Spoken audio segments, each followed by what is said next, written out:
முதலமைச்சர் திரு எடப்பாடி பழனிசாமி அவர்கள் தொடர்ந்து ஒரு மிகப்பெரிய பொய்யை சொல்லி வருகிறார்.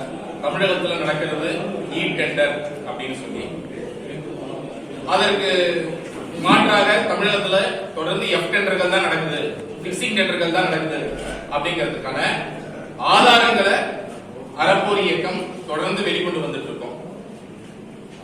இந்த பிக்சிங் டெண்டர்ல இன்று ஒரே ஒரு டெண்டர், சென்னை மாநகராட்சியுடைய ஒரு டெண்டர்ல எப்படியெல்லாம் இவர்கள் பிக்சிங் செய்கிறார்கள் அப்படிங்கிறதுக்கான உங்களுக்கு ஆதாரங்களோட எப்படி பண்ணியிருக்காங்க அப்படிங்கறத காமிக்க போறோம். இது நம்மளுடைய மெரினா கடற்கரையில 900 தள்ளுவண்டிகள் கொடுப்பதற்காக டெண்டர் விடப்படுகிறது. உங்க எல்லாருக்கும் தெரிஞ்சிருக்கு, இந்த நியூஸ்ல எல்லாம் இந்த மாதிரி 900 மெரினா பீச் பியூட்டிபிகேஷன் அப்படின்லாம் சொல்லிட்டு இருக்காங்க. 900 தள்ளுவண்டிகள் கொடுக்கப்படுவதாக சொல்லிட்டு இருக்காங்க. அதுக்கான ஒரு டெண்டர் விடுறாங்க அக்டோபர் மாதம். இந்த டெண்டர் எப்படி சென்னை மாநகராட்சியுடைய கட்டிடத்துறை அதிகாரிகளும்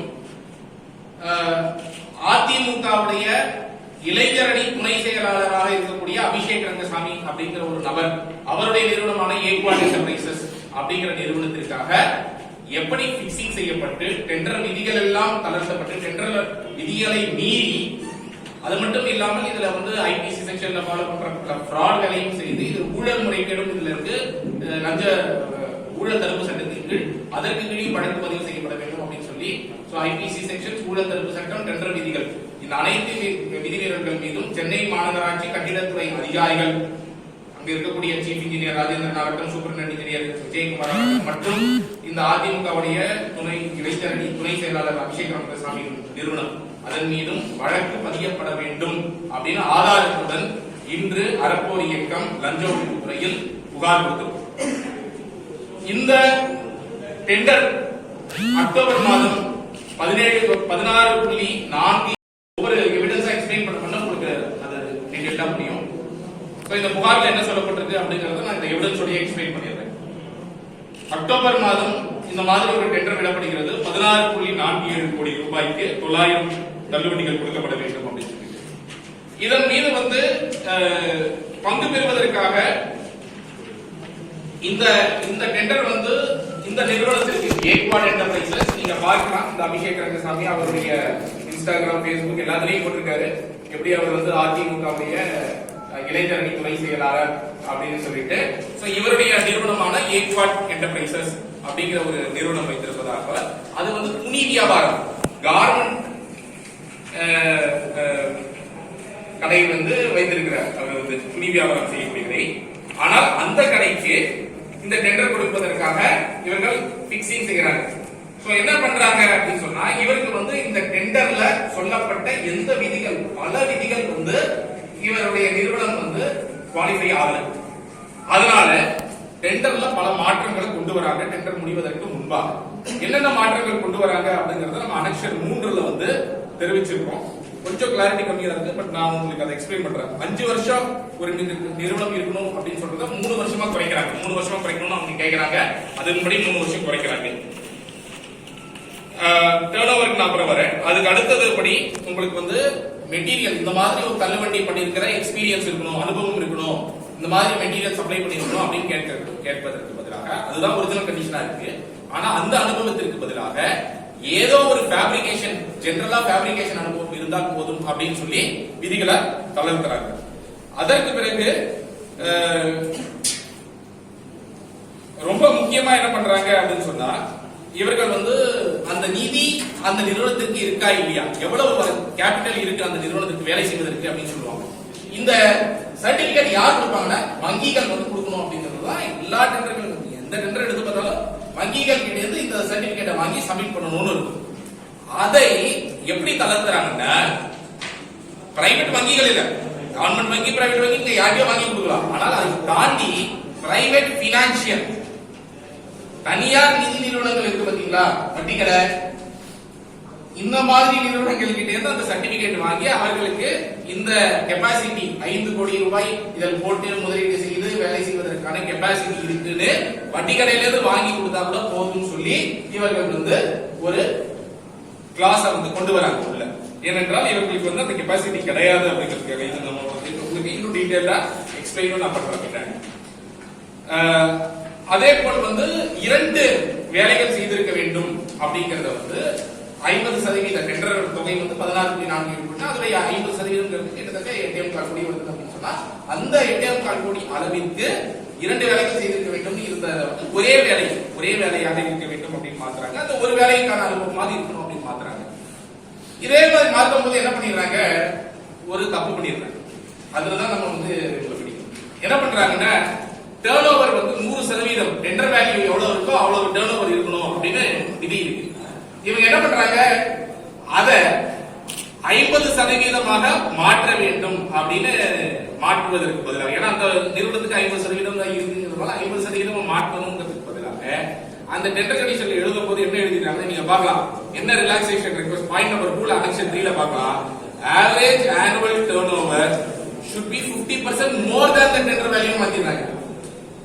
50% of the tender value மாத்துறது 100% of the tender value இருக்கிறதுல இருந்து 50% of the tender value மாத்துறதுக்கு பதில் 50% more than the tender value மாத்திறாங்க. அப்ப என்ன அர்த்தம், ஒரு இப்போ 9 கோடி ரூபாய் இப்ப டெண்டர் வேல்யூ 16.47 கோடினா ஒரிஜினல் டெண்டர் கண்டிஷன்ல 16.47 கோடி டர்ன் ஓவர் அந்த நிறுவனத்துல இருந்திருக்கணும் கடந்த 3 வருஷத்துல ஆவரேஜா. அத 9 கோடியா குறைக்கிறதுக்கு ட்ரை பண்றாங்க, 8.4 கோடியா.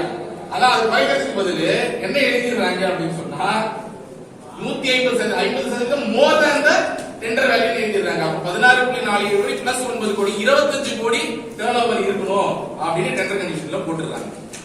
அப்ப இத வந்து அவங்க வந்து டெண்டர் ஓபன் பண்ணதுக்கு பிறகுதான் ரியலைஸ் பண்றாங்க. டெண்டரை வந்து 19ஆம் தேதி ஓபன் பண்றாங்க. டெண்டர் 19ஆம் தேதி ஓபன் பண்ணும்போது என்ன ரியலைஸ் பண்றாங்கன்னா மிச்ச எல்லா கண்டிஷனையும் இந்த ஏக்வாட் என்டர்பிரைசஸ் இந்த அதிமுக நபருக்கு சார்பா மாற்றியது, அந்த ஒரு கண்டிஷனை மட்டும் வேற வழி இல்ல டர்ன் ஓவர் வந்து 25 கோடிக்கு மாத்திட்டோமே அப்படின்னு சொல்லிட்டு எல்லாத்தையும் டிஸ்குவாலிஃபை பண்றாங்க. நீங்க பார்க்கலாம் 19ஆம் தேதி டிஸ்குவாலிஃபை பண்றாங்க. இது ரொம்ப ரொம்ப முக்கியமான பேப்பர். ஏன்னா இந்த பேப்பரை வந்து நாளைக்கு இதை வந்து இப்போ வந்து ஆன்லைன்ல எல்லா இடத்துல இருந்தும் மறைச்சு தூக்கிட்டாங்க இந்த பேப்பரை. ஏன்னா இந்த டெண்டர் ஓபன் பண்ணதுக்கான ஒரு சுவடே இருக்கக்கூடாது அப்படிங்கிறதுக்காக இத வந்து பாத்தீங்கன்னா 3 பேருமே டிஸ்குவாலிஃபை. ஒருத்தர் இஎம்டி நாட் ஃபர்னிஷ், மிச்சம் 2 பேர் ஏக்வாட் வந்து டிஸ்குவாலிஃபை, இன்னொருத்தர் வர்ஷா டிஸ்குவாலிஃபை அப்படின்னு போட்டுட்டாங்க. சோ 19ஆம் தேதி என்ன ஆயிடுச்சு, 3 பேரும் டெண்டர்ல டிஸ்குவாலிஃபை. சோ டெண்டர் விதி என்ன சொல்லுது, சுப்ரீம் கோர்ட் ரூலிங் என்ன சொல்லுது, இந்த மாதிரி யாருமே குவாலிஃபை ஆகல ஒரு டெண்டர்ல அப்படின்னு சொன்னா அடுத்தது மாநகராட்சி என்ன பண்ணிருக்கணும், ஒரு புது டெண்டர் போட்டுருக்கணும். புது டெண்டரை நீங்க ரிலாக்ஸ் பண்ண கண்டிஷன்ஸோட கூட போடுங்க, 50% டர்ன் ஓவர் கூட போடுங்க, என்ன வேணா போடுங்க. ஆனா அது வந்து மாநகராட்சியுடைய அவங்களுடைய ஓன் பிரெரோகேட்டிவ். என்ன கண்டிஷன்ஸ் வந்து ஒரு டெண்டர்ல அவங்க செட் பண்ணணும் அப்படிங்கிறது இனிஷியலா அவங்களுடைய பிரெரோகேட்டிவ். அப்போ அவங்க வந்து நாங்க வந்து கம்மியா வச்சா இன்னும் நிறைய பேர் பங்கெடுப்பாங்க, நீங்க நிறைய வைக்க தப்பே கிடையாது, நல்ல விஷயம். ஆனா என்ன பண்ணிட்டாங்க, இந்த நிறுவனத்துக்கு கொடுக்கணும் அப்படிங்கிறதுக்காக டெண்டர் முடிந்த பிறகு 4 நாள் கழிச்சு 23ஆம் தேதி நவம்பர் 23ஆம் தேதி டெண்டர்ல ஒரு அமெண்ட்மெண்ட் கொண்டு வராங்க.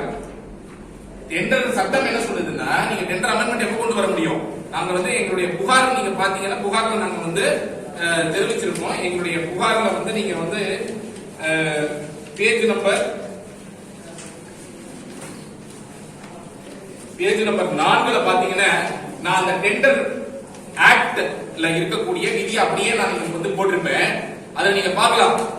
எப்போ டெண்டர்ல மாற்றங்கள் செய்ய முடியும், முதலமைச்சர் என்ன சொல்றாரு, டெண்டர் திறக்கிற வரைக்கும் யாருக்குமே தெரியாது யார் பங்கெடுக்க போறாங்க. அப்ப டெண்டர் திறந்ததுக்கு பிறகு தெரியும் யாரெல்லாம் பங்கெடுத்தாங்க. அப்ப அதுக்கப்புறம் என்ன பண்ணக்கூடாது, நீங்க டெண்டர்ல அவ்வளவுதான் முடிஞ்சு போச்சு, அதுக்கப்புறம் நீங்க மாற்றம் செய்ய முடியாது டெண்டர் விதியில. ஆனா டெண்டர் ஆக்டா தான் சொல்லுது, ரொம்ப தெளிவா சொல்லுது, டெண்டர் முடிவதற்கு முன்பாக விதியில மாற்ற முடியும் அந்த கண்டிஷன்ஸ். அதற்கு எப்ப மாத்தலாம், 48 மணி நேரம் முன்பு வரை, 48 மணி நேரம் முன்பு வரை அந்த ஒப்பந்ததாரருக்கு ஒரு கொடுக்குறாங்க, டைம் கொடுக்குறாங்க. நீங்க வந்து அதுக்குள்ள ஏதாவது கொஸ்டின் இருந்ததுன்னா எழுப்பிக்கோங்க 48 மணி நேரத்துக்கு முன்னாடி இருக்கு. 48 மணி நேரம் டெண்டர் திறப்பதற்கு 48 மணி நேரம் முன்பு வரை தான் எந்த மாற்றமா இருந்தாலும் டெண்டர்ல பண்ண முடியும். இவங்க என்ன பண்றாங்க, டெண்டர் 19ஆம் தேதி ஓபன் பண்ணிட்டு 23ஆம் தேதி டெண்டர்ல அமெண்ட்மெண்ட் கொண்டு வராங்க. டெண்டருடைய இந்த நீங்க அனெக்ஷன் 5 பாருங்க, டெண்டர்ல ஒரு மாற்றம் கொண்டு வந்திருக்காங்க. என்ன மாற்றம் அப்படின்னு சொன்னா, இந்த ஏக்வாட் நிறுவனத்திற்கு சார்பாக 50% டர்ன்ஓவர் இருந்தால் போதும், டெண்டர் வேல்யூல 50% டர்ன்ஓவர் இருந்தால் போதும். டெண்டர் ஓபன் பண்ணி ஒவ்வொரு டெண்டருக்கும் எவ்வளவு டர்ன்ஓவர் இருக்கு எல்லாத்தையும் பார்த்த பிறகு இன்ஜினியர் 23ஆம் தேதி என்ன பண்றாரு, மாத்துறாரு. அது மட்டும் இல்லாம சட்டத்துக்கே விரோதமா நாங்க டெண்டரை திரும்ப ரீஓபன் பண்ணலாம், திரும்ப ஓபன் பண்ணலாம் அப்படின்னு சொல்லி ஒரு அமெண்ட்மென்ட் கொண்டு வராங்க. இந்த மாதிரி உலகத்திலே நடந்தது கிடையாது. உலகத்துல இந்த மாதிரி டெண்டர் முடிஞ்சதுக்கு பிறகு அந்த டெண்டர்ல மாற்றம், சோ நான் எந்தெந்த கம்பெனிலாம் பார்ட்டிசிபேட் பண்ணிருக்கேன், அவங்க என்னெல்லாம் டாக்குமெண்ட் சப்மிட் பண்ணிருக்காங்கன்னு பார்த்துட்டு அதுக்கு பிறகு ஒரு நிறுவனத்திற்கு சார்பா டெண்டர் விதியை நான் மாத்திட்டு திரும்ப டெண்டரை ரீஓபன் பண்ணிட்டு அந்த ஏக்வாட் என்டர்பிரைசஸ் தான் வின் பண்ணிருக்காங்க அப்படின்னு சொல்லி இந்த அனெக்சர் 6ல நீங்க பார்க்கலாம். இந்த அனெக்சர் 6ல எப்ப அந்த திருத்தம் கொண்டு வந்திருக்காங்க பாருங்க, 23ஆம் தேதி டைமோட இருக்கு, 1/56க்கு அப்லோட் பண்ணிருக்காங்க காலேஜ் சென்டர். 23ஆம் தேதி நவம்பர் அனெக்சர் 6ல பார்க்கலாம். நீங்க அதற்கு கீழே பாருங்க எப்ப திறந்திருக்காங்க டெண்டர், 5 மணி நேரம் டெண்டர் விதியை மாத்தி 5 மணி நேரத்துல, அதோட 5 மணி நேரத்துக்குள்ள கொண்டு வந்துறாங்க. கிட்டத்தட்ட 5 அப்டேட்டட் டைம் 5:45 மணிக்கு டெண்டரை ரீஓபன் பண்ணிருக்காங்க. ரீஓபன் பண்ணி இந்த ஏக்வாட் தான் வின்னர். இந்த மாதிரி ஒரு மோசடி வேற எங்கேயுமே நீங்க பார்க்க முடியாது. இதுதான் பிக்சிங் டெண்டர். ஒரு டெண்டரே முடிஞ்சதுக்கு பிறகு அந்த டெண்டரை வந்து திரும்ப புதுசா நோட்டீஸ் போட்டு டெண்டர் போடுறதுக்கு பதிலாக அந்த டெண்டரை எந்த ஒரு நிறுவனம் என்னெல்லாம் டாக்குமெண்ட் சப்மிட் பண்ணிருக்காங்கன்னு பார்த்துட்டு அந்த ஒரு நிறுவனத்திற்கு சார்பா நீங்க உங்களுக்கு ஏற்ற மாதிரி டர்ன் ஓவர் விதியை நான் மாத்தி அந்த நிறுவனம் மட்டும் குவாலிஃபை பண்ற மாதிரி ஒண்ணு வச்சு வேலையை பண்ணிருக்கிறது அப்படிங்கிறது தான் இன்னைக்கு வந்து ஒரு மிகப்பெரிய மோசடி. இது மட்டும் இல்ல, அவங்க என்ன டாக்குமெண்ட் சப்மிட் பண்ணிருக்காங்க. சோ இன்னைக்கு வந்து இந்த டெண்டர் வந்து 17.2 கோடி ரூபாய்க்கு அவங்களுக்கு கொடுக்குறாங்க. 16.47 தான் டெண்டர் வேல்யூ. இரண்டாவதாக குவாலிஃபை ஆன பிட்டர் வந்து 16.4 போட்டிருக்காரு அப்படின்னு வந்து எவிடன்ஸ் இருக்கு நம்ம கிட்ட. அது கோர்ட்ல வந்து தெரிவிச்சிருக்காங்க ஒரு வழக்கு. அப்போ 16.47 தான் வேல்யூ, மிச்சம் 16.4 கூட கொடுக்கிறது தயாராக இவங்களுக்கு 17.2 crores, கிட்டத்தட்ட 73 லட்சம் டெண்டர் வேல்யூ விட அதிகமாக டெண்டர் கொடுக்கப்பட்டிருக்கு உங்களுக்கு. அது மட்டும் இல்லாம இவங்க என்ன பண்றாங்க ரொம்ப முக்கியமா அப்படின்னு சொன்னா, இந்த பிரைவேட் பினான்ஸ் ஷேர் கிட்ட இருந்து சர்டிபிகேட் சப்மிட் பண்ணணும்ல, இவங்க சப்மிட் பண்ணிருக்காங்க. நீங்க அந்த சர்டிபிகேட்டை பார்க்கலாம். அந்த சர்டிபிகேட் வந்து நாடக் ஃபைனான்ஸ், நாடக கம்பெனி போடுறது, நாடக் ஃபைனான்ஸ் அது பேரு. இந்த நிறுவனம் இந்த அட்ரஸ்ல இருக்கான்னு நீங்க யாருனாலும் போய் பார்க்கலாம். இந்த 422 கீழ்பாக் கார்டன் ரோட், கீழ்பாக், சென்னையில NATIK நாடக் ஃபைனான்ஸ் அப்படின்னு ஒரு நிறுவனம் இருக்கான்னு நீங்களே போய் பார்க்கலாம். இந்த மாதிரி ஒரு நிறுவனமே இல்ல. இந்த மாதிரி இல்லாத ஒரு நிறுவனம் இவங்களா ஒண்ணு கிரியேட் பண்ணி 5 கோடி ரூபாய்க்கு இவங்களுக்கு வேல்யூ இருக்குன்னு சொல்லி ஒரு சர்டிபிகேட் வந்து உள்ள வைக்கிறாங்க, பொய்யா ஃப்ராட் பண்ணி. இத கட்டிடத்துறையில இருக்கக்கூடிய சூப்பரிண்டென்டென்ட் இன்ஜினியர் விஜயகுமார் இவங்க எல்லாம் பார்த்து அப்ரூவ் பண்றாங்க. எக்ஸிகியூட்டிவ் இன்ஜினியர் எல்லாம் விசாரிக்கணும்ல. இப்போ என்ன பண்ணுவாங்க, உடனே அந்த இவங்கள்ட்ட கேட்பாங்க நீங்க கொடுத்தீங்களா அப்படின்னு சொல்லி கேட்டு வெரிஃபிகேஷன் பண்ண. என்ன பண்ணாங்க, பண்ணல. நீங்க அதுக்கு அடுத்த பேஜ்ல பார்க்கலாம். அந்த அட்ரஸ்ல இருக்கிற கம்பெனியோட பேரை நான் வந்து போட்டிருக்கேன் Facebookல, நீங்களே போய் பார்க்கலாம். நைதிக் ஃபினான்ஸ், நைதிக் ஃபினான்ஸ் அப்படிங்கிற ஒரு நிறுவனம் தான் அந்த அட்ரஸ்ல இருக்கு. நாடக் ஃபினான்ஸ் ஒண்ணு இல்ல, நாடக் ஃபினான்ஸ் ஒரு கம்பெனியே கிடையாது. அப்போ நைதிக் ஃபினான்ஸ் அப்படிங்கிற ஒரு கம்பெனி பேரை இவங்க நாடக் ஃபினான்ஸ்னு மிஸ்யூஸ் பண்ணி இவங்களா ரப்பர் சீல், ஸ்டாம்ப் இதெல்லாம் போட்டு எல்லாம் பண்ணிருக்காங்க. இது மட்டும் இல்லாம இதுக்கு பிறகு அனுபவத்துக்கான சர்டிபிகேட் சப்மிட் பண்ணிருக்காங்க அந்த கம்பெனி. ஒர்க் கம்ப்ளீஷன் சர்டிபிகேட் அர்பேசர் சுமித், உங்க எல்லாருக்கும் தெரியும் அர்பேசர் சுமித் யாருன்னு. இப்ப ரோடா அந்த பேட்டரி வெஹிக்கிள் வச்சுட்டு குப்பையெல்லாம் அள்ளிட்டு இருக்காங்க, அந்த நிறுவனம் தான், அவங்க தான் கொடுக்கப்பட்டிருக்கு. அவங்க இந்த அதிமுக துணை செயலாளருடைய நிறுவனத்திற்கு இவருக்கு அனுபவம் இருக்கு. 9 கோடி ரூபாய்க்கு அனுபவம் இருக்கு. என்ன டெண்டர் கண்டிஷன், 50%, அதாவது 9 கோடி 8.4 கோடி ரூபாய் அளவிற்கு அவர்களுக்கு என்ன அனுபவம் இருக்கணும், ஃபேப்ரிகேஷன் எக்ஸ்பீரியன்ஸ் இருக்கணும். இப்போ இந்த லெட்டர் பாருங்க, இந்த லெட்டர்ல ஏதாவது டேட் இருக்கா, டேட் இருக்கா, லெட்டருக்கு டேட் இருக்கா, லெட்டருக்கு டேட் இல்ல. ஓகே, முதல் இதுல பாருங்க என்ன சொல்றாங்கன்னா, have successfully completed fabrication and development of project facilities. சரிங்களா, எவ்வளவு வேல்யூன்னு சொல்லல, எவ்வளவு வேல்யூக்கு ஃபேப்ரிகேஷன் அண்ட் டெவலப்மெண்ட் ஃபெசிலிட்டிஸ் பண்ணாங்கன்றத சொல்லல. பட் இந்த மாதிரி இதை கம்ப்ளீட் பண்ணிருக்காங்கன்னு சொல்லிருக்காங்க.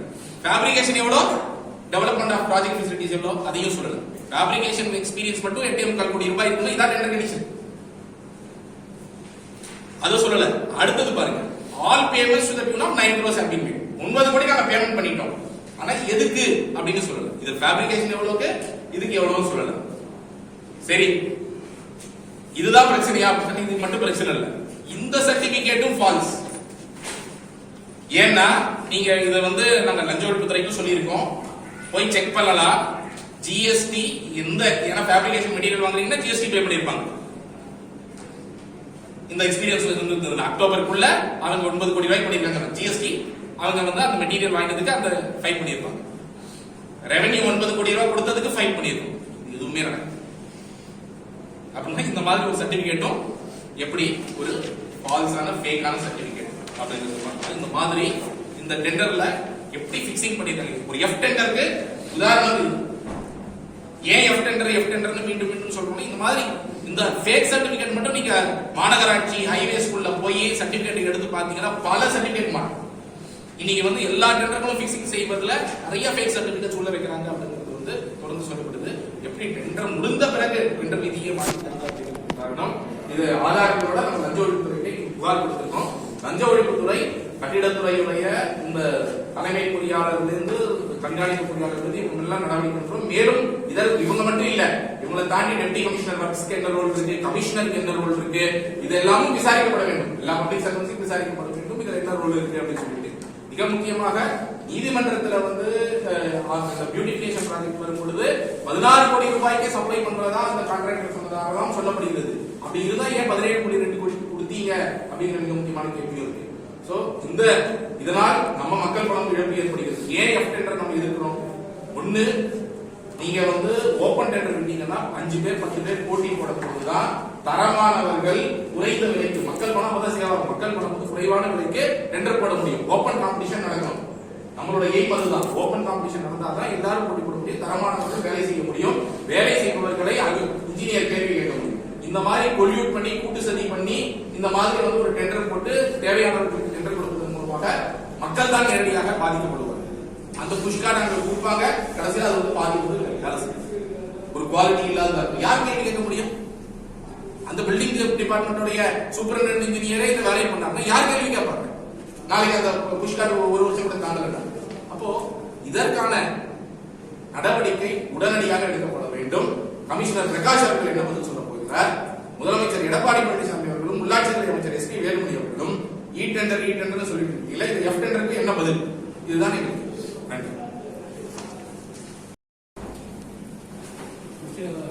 எஃப் டெண்டர் இதுல மட்டும் தான் நடந்துருக்குங்களா சார், இல்ல வேற ஏதாவது?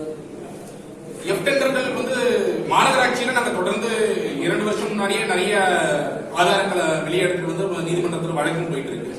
ஹைவேஸ்ல இப்ப ரீசெண்டா நம்ம தஞ்சாவூர்ல வந்து எப்படி எஃப் டெண்டர் நடந்துட்டு இருக்கு அப்படிங்கறத அந்த டெண்டர் முடியறதுக்கு முன்னாடியே நம்ம இமெயில் அனுப்பிச்சிருக்கோம். இப்போ தஞ்சாவூர்ல 500 கோடி ரூபாய்க்கு போடப்பட்டுள்ள டெண்டர்ல வந்து அந்த ஜேஎஸ்சி அப்படிங்கிற நிறுவனம் தான் வெற்றி பெற போகிறது அப்படின்னு டெண்டர் முடிவதற்கு முன்பாக நெடுஞ்சாலைத்துறைக்கு அனுப்புறோம். இது வந்து ஜூலை மாசம் அனுப்புறோம். ஆர்ஆர் இன்ஃப்ராஸ்ட்ரக்சர் தான் கொடுக்க போறீங்க 1550 கோடி ரூபாய் டெண்டர்னு. அதே மாதிரி அவங்க தான் வின் பண்றாங்க. டெண்டர் முடியறதுக்கு முன்னாடியே நம்ம நெடுஞ்சாலைத்துறை செயலர் கார்த்திக் ஐஏஎஸ் இமெயில் பண்ணிக்கிறோம். அதே மாதிரி வின் பண்றாங்க, அப்புறம் கேன்சல் பண்றாங்க, ரெண்டா பிரிக்கிறாங்க. ஆர்ஆர் இன்ஃப்ராஸ்ட்ரக்சர் ஜேஎஸ்பி அப்படிங்கிற 2 நிறுவனத்துக்கு பிக்சிங் செய்யறாங்க நவம்பர்ல. திரும்ப நவம்பர் 18ஆம் தேதி டெண்டர் திறப்பதற்கு முன்பாகவே இமெயில் அனுப்புறோம். ஏன்னா முதலமைச்சர் சொல்றாரு டெண்டர் திறக்கிற வரைக்கும் யாருக்கும் தெரியாது. அப்ப எங்களுக்கு எப்படி தெரிஞ்சது யாருக்கு பண்ண போறாங்கன்னு?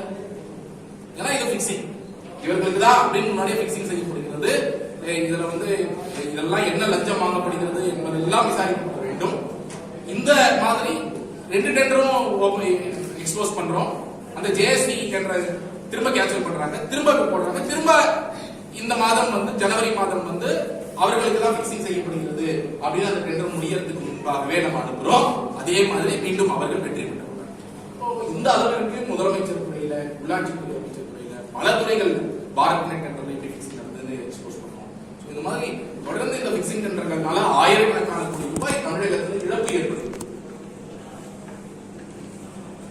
அமைச்சருக்கும் முதல்வருக்கும் தெரிஞ்சுதான்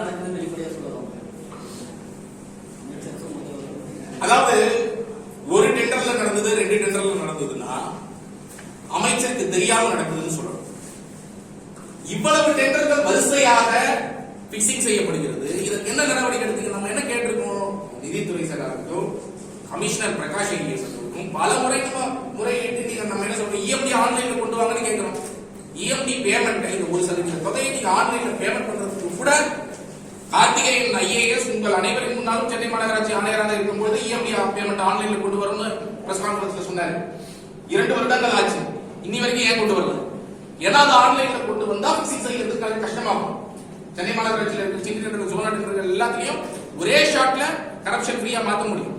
ஏனென்றால் அது அந்த மாதிரி செஞ்சாங்கன்னா எல்லாரும் ஆன்லைன்ல வீட்டுல இருந்த மாதிரி போட முடியும். சின்ன சின்ன டெண்டர்கள்லாம், பெரிய டெண்டர்கள்ல இன்னும் மிஷனரி சர்டிபிகேட் கொண்டு வாங்க, அதுல இன்னொரு விதமான சில பிசிக்கல் கண்டக்ட்லாம் வச்சிருக்காங்க. அதுக்கும் இது எல்லாமே நீக்கப்பட வேண்டும்னு பலமுறை மனு கொடுத்திருக்கோம்.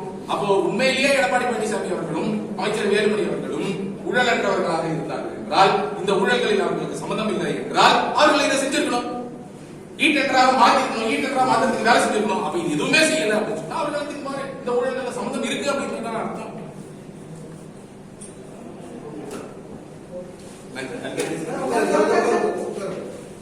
Okay.